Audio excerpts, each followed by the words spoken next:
welcome you all to today's session. Myself Rajita, and in this session, we're going to discuss about a different type of anemia.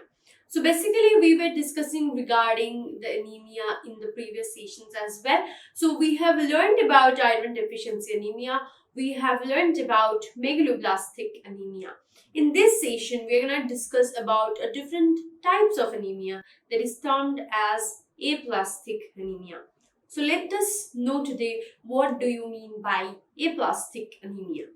So in aplastic anemia, basically we are going to see it can be called as a disease which will be having a feature where a person will be present with peripheral blood pancytopenia. Now, you might be asking, what do you mean by pancytopenia? So, the term itself is suggests that pancytopenia, as in the all blood cells here will be having decreased amount. So, in aplastic anemia, there will be presence of the feature of peripheral blood pancytopenia. It does mean that all the blood cells or all the types of blood cells here will be having decreased level. So in aplastic anemia, we're going to see all blood types, including red blood cells, white blood cells, even platelets will be having decreased number. We're going to also see the presence of hypocellular bone marrow. So I hope you are completely clear about the basic concept of aplastic anemia when we are going to term the anemia as aplastic. So previously we have seen iron deficiency anemia, megakaryocytes or megaloblastic anemia, where we have learned in iron deficiency anemia there will be less or functional disability of the hemoglobin. In megaloblastic anemia we have learned the RBCs or the red blood cells will be having increased size, right? So that is the reason why they will be having a fragile cell membrane. That is the reason they are more likely to have a destruction early. Now in aplastic anemia, we are going to see all the type of cells, that is red blood cells, white blood cells, even the platelets will be decreased in the number, and there will be also presence of hypocellular bone marrow.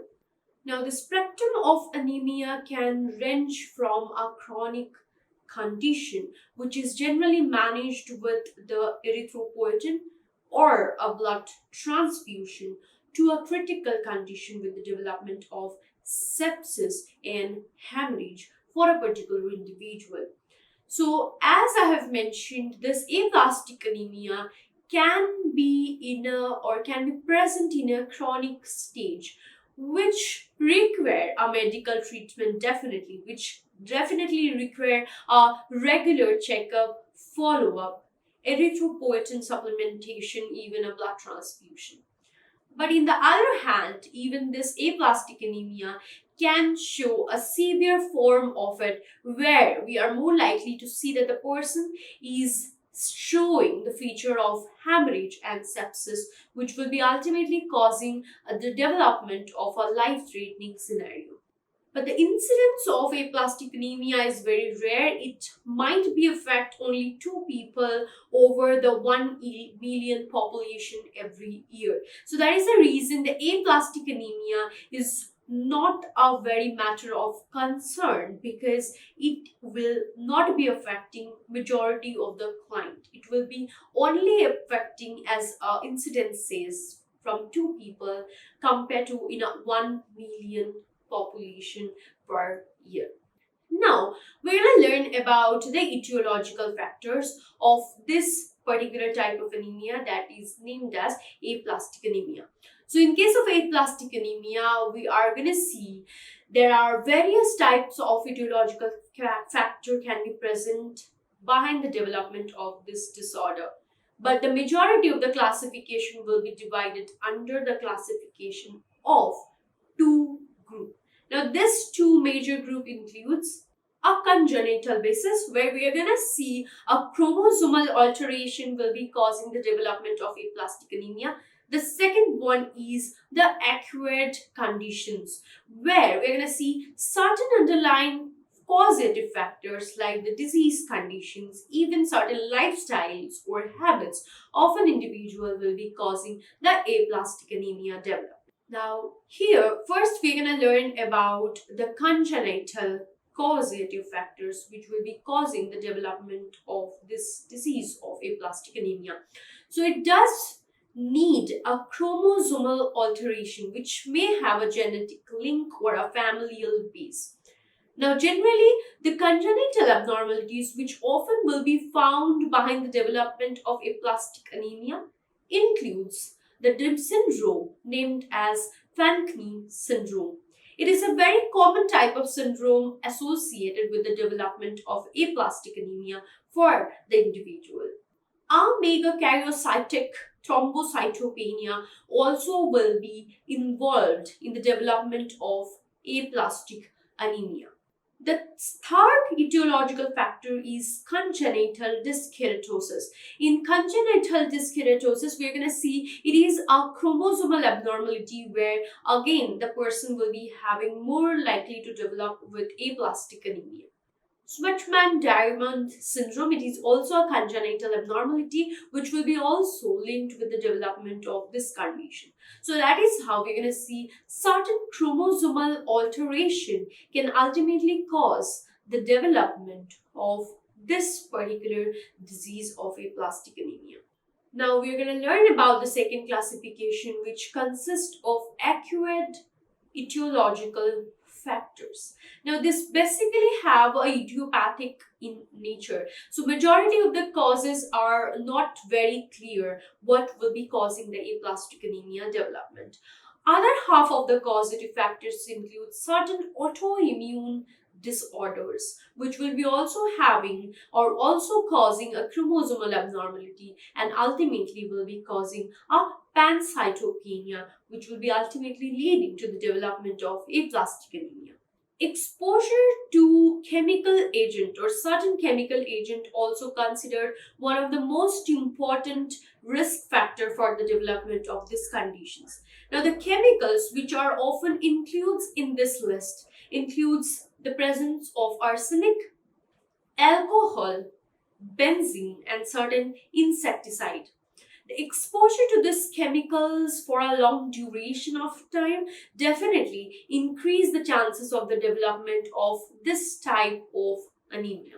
Now, certain usage of drug also may cause a pancytopenia and can develop the aplastic anemia.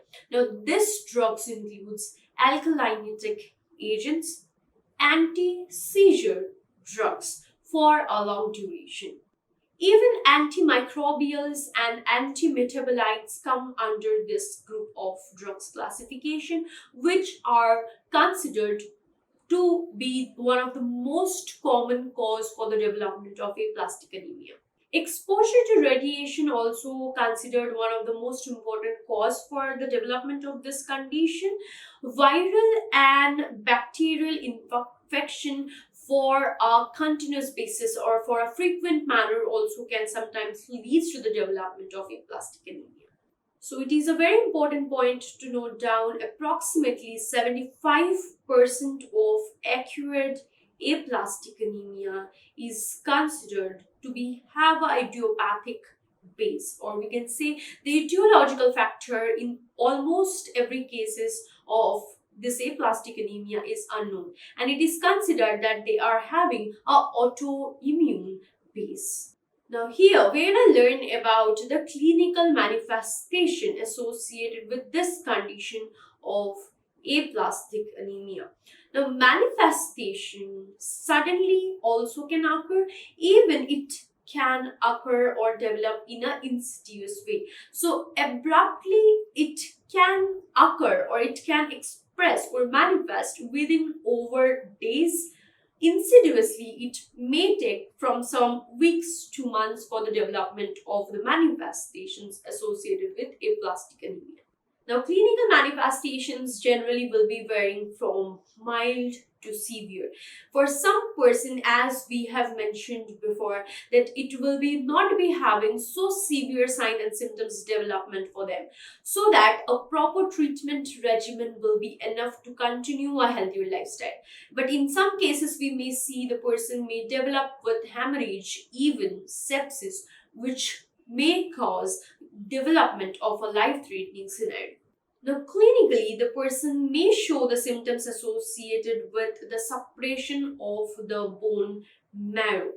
Certain symptoms will be almost always present in case of a person who are suffering from aplastic anemia, which will be similar to those of iron deficiency or megaloblastic anemia. So generally we are going to see general clinical manifestations also will be present in case of aplastic anemia. Now, the general manifestations generally includes the presence of severe fatigue, loss of appetite, or what we call it as anorexia, cardiovascular system associated symptoms also will be very commonly seen among the client present with aplastic anemia. Cerebral response also will be very prominent here. That is the reason the cerebrovascular symptoms also will be present in case of aplastic anemia.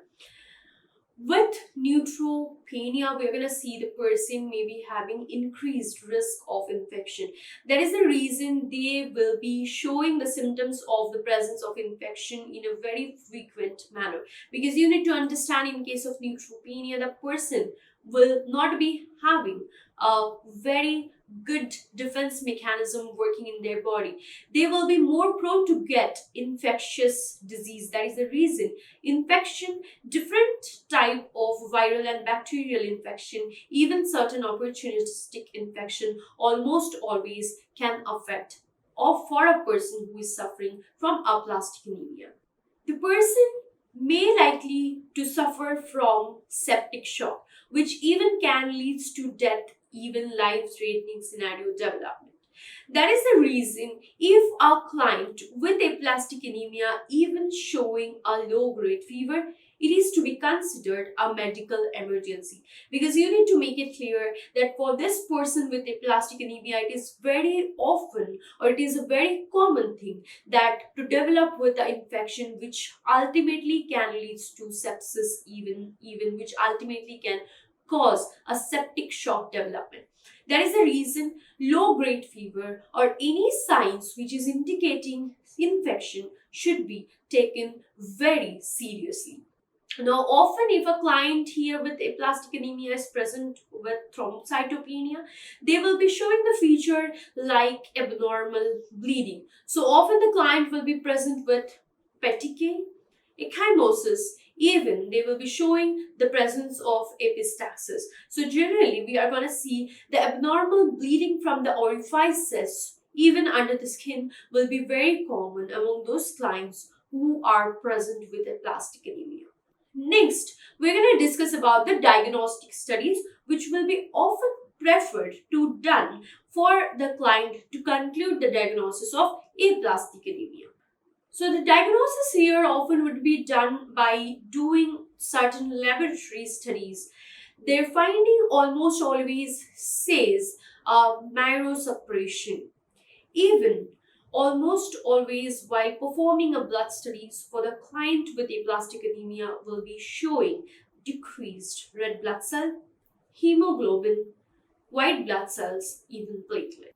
So as only there is decreased in the number, that is the reason aplastic anemia can often suggested as a normocytic normochromic anemia, because the size and the structure of the blood cells will not be having any alteration.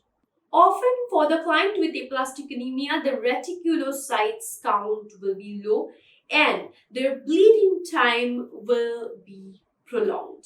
Here it is a very important point to note down that the serum iron or the total iron binding capacity will almost always show a elevation, which is suggesting that the erythropoiesis process is disturbed for the individual. So, a elevated serum iron and iron binding capacity will be often seen among the clients suffering from aplastic anemia. Bone marrow biopsy will be done often for the client with aplastic anemia. So, bone marrow aspiration, pathological examination would be done in case of an anemic state. The findings related to the bone marrow aspiration studies is very important because the marrow here will be having a hypocellular nature with increased yellow bone marrow. So that is an indicator that the person or the client is more likely to suffer from the condition of aplastic anemia. So now we are going to discuss about the nursing and collaborative management. Identifying and removing the causative agent, providing a supportive care until the pancytopenia is reversed is basically the goal or the method of treatment for aplastic anemia. Nursing actions here will be generally directed in order to save the client for the development of any complication associated with infection or hemorrhage. So the prognosis of a severe, untreated and aplastic anemia is very poor. So we definitely need to start with an initial assessment and a proper management and treatment. Then only we will be able to see a good prognosis. So the median survival rate of an untreated severe aplastic anemic patient varies from 3 to 6 months only. So it is to be considered that the person should definitely get a thorough and proper assessment as well as a continuous treatment and management. So now here we're going to read about the medical management which often will be preferred to treat the condition of aplastic anemia. So we're going to see majority of the cases we are going to see the use of hematopoietic stem cell transplantation for the client with aplastic anemia. Immunosuppressive therapy simultaneously will be ensured to the client with the usage of antithymocytes globulin as well as with a cyclosporin dose or a high dose of cyclophosphamide. So these are the drug of choice which will be used in immunosuppressive therapy to make sure that the person is reacting well with the hematopoietic stem cell transplantation.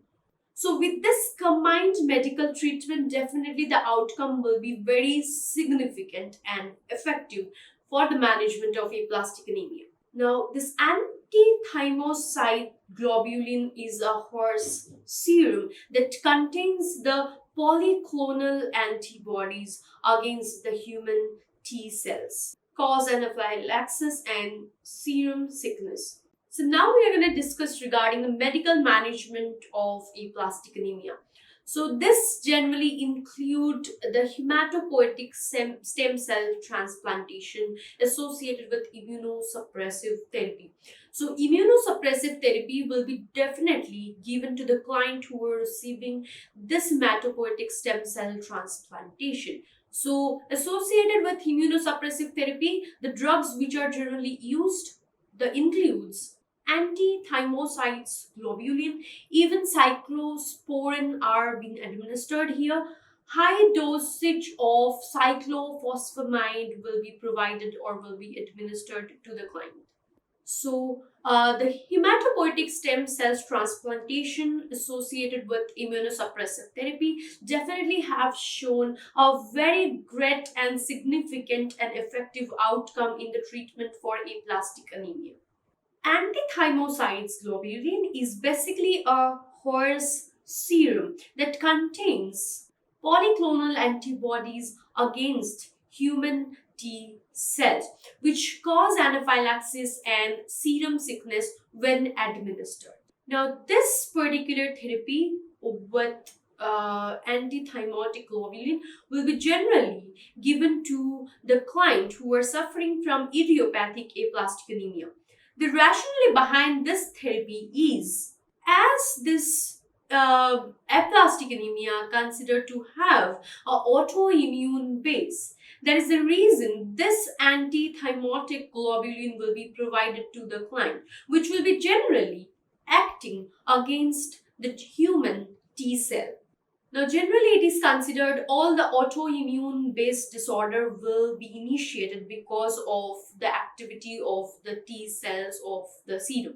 That is the reason once this antithymotic globulin has been administered, the human T cells will be suppressed. Even the activity of that human T cells will be restricted here. That is the reason here the T cells will not be able to target and destroy the client's own hematopoietic stem cell. That is how, associated with a hematopoietic stem cell transplantation, an antithymotic globulin will be provided or will be administered to the client in order to suppress the activity of their T cells, in order to make sure that the client is having a complete effectiveness of the hematopoietic stem cells transplantation. So the treatment of choice generally will be done for the adults who are having age of less than 55 years and who did not respond to a immunosuppressive therapy. Now for providing or for administration or initiation of a hematopoietic stem cell transplantation, definitely we need a donor who is having a human leukocyte antigen matching. So HLA or human leukocyte antigen typing and matching will be done initially between the donor and the receiver before initiating the human stem cell or the hematopoietic stem cell transplantation therapy. So the best result for this hematopoietic stem cell transplantation therapy will be seen for younger client who have never received any blood transfusion. So prior to the transfusion, if this therapy has been done for our client, definitely it's going to show a very effective result. Now, what happened with transfusion? The transfusion generally increase the risk of graft rejection. Now, for older adults, without an human leukocyte antigen matched donor, the treatment of choice would be provided first, a high dosage immunosuppressive therapy with the use of antithymotic globulin as well as a cyclosporine. High dosage of cyclophosphamide, even a corticosteroids can be used in case of this condition where the human leukocyte antigen is not matched with the donor and receiver. Now, this therapy in some cases may be only partially beneficial. It does need an ongoing blood transfusion. Even it also needs a continuous medical treatment and monitoring. The client getting with a continuous blood transfusion definitely be on a iron binding agent to prevent the iron overload for their circulation. So that is how the whole process of aplastic anemia management will be going on. Generally, surgical management will not be preferred here. Only the hematopoietic stem cell transplantation as well as the blood transfusion will be considered as a treatment of choice. Now, definitely younger adults, as I have mentioned, will be showing a very effective result compared to the older adults. Now, for those people who have not a HLA compatible donor, for them it is very much sure to start or to initiate with an immunosuppressive agent at earliest before initiation of a condition or before initiation of a treatment of hematopoietic stem cell transplantation. So I hope in this session now you are completely clear about the aplastic anemia. We have seen here basically we are going to see a peripheral blood pancytopenia where all the other blood cells like red blood cells, white blood cells, even the platelets will be having decreased amount. And we're going to see this pancytopenia will be causing different clinical manifestation. We have seen the etiological factor behind the development of aplastic anemia can be divided into two categories. One includes the congenital abnormality, the second includes the acquired abnormality, which will be generally certain chemicals exposure or certain disease condition which is causing alteration in the process of the blood cell production. We have also seen that the clinical manifestation will be almost always similar to the normal anemia or iron deficiency and other anemias. We have seen the diagnostic studies which will be preferred in the treatment or in the screening of the patient with this condition of aplastic anemia. Once it is concluded or the medical diagnosis is concluded, initiation of the treatment should be very prior, because as I have mentioned, even it can create or it can make a life threatening scenario for the client to by increasing the chances of the development of sepsis and hemorrhage. That is the reason why we're going to see the here medical management will be initiated at the earliest, and a proper follow-up should be needed for the client to manage them effectively. We're going to see here definitely the hematopoietic stem cell transplantation will be initiated associated with immunosuppressive therapy. HLA typing would be generally done before hematopoietic stem cell transplantation. In some cases, we may see the blood transfusion will be continued even if the person has got a hematopoietic stem cell transplantation. If they are receiving a continuous blood transfusion, definitely iron binding agent should be provided or should be administered for the client in order to manage the iron overload. So I hope you have gotten complete idea regarding the aplastic anemia and its management. Now, as a nurse, it is a very important point of us to note down that throughout this condition, we need to assess the clients or assess the high risk group who are more prone to get this disease condition, basically who are having a genetic and familial link with aplastic anemia. Early screening and initiation of the treatment provides a very effective results. As a nurse, it is our role to discuss the disease condition and the nature of the disease condition with the patient and the caregiver. We should make sure that the client is maintaining a healthier lifestyle. They are prevented from any of the chances of the occurrence of infection. Even they are adhered to the treatment regimen whatever has been prescribed to them. So that is the major role of the nurse in case of managing of a patient with aplastic anemia. So I hope till here you have enjoyed this session. Thank you so much for attending this one. We will meet you guys in the next session.